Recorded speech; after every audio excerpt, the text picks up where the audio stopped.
North of Pakistan बेतहाशा खूबसूरत किस्म के लेक्स से भरा पड़ा है।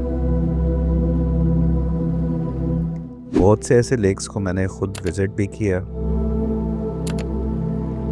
और बहुत सी ऐसी डेस्टिनेशंस हैं जहाँ पे कोई लेक्स तो नहीं है लेकिन बहुत ही खूबसूरत सी वो वैलीज़ हैं। लेकिन दूधी पत्थर एक ऐसी लोकेशन है जहाँ पे आपको बहुत सी टॉप क्लास लोकेशंस का कॉम्बिनेशन मिलेगा। जैसा आप देवसाई में जाएं तो आपको प्लेन्स नज़र आते हैं, दूर तक फैले हुए ताहते नज़र। बबून वैली में खूबसूरत से मैडोज़ हैं जो आप ताहते नज़र देखते हैं।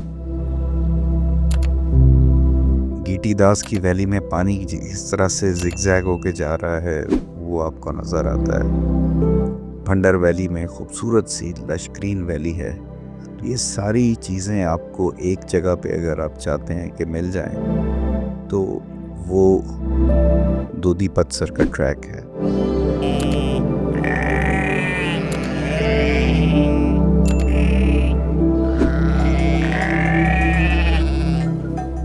जो लोग ट्रैवलिंग पसंद करते हैं, खूबसूरत सी लोकेशंस को विज़िट करना चाहते हैं तो इस ट्रैक को मिस ना कीजिएगा।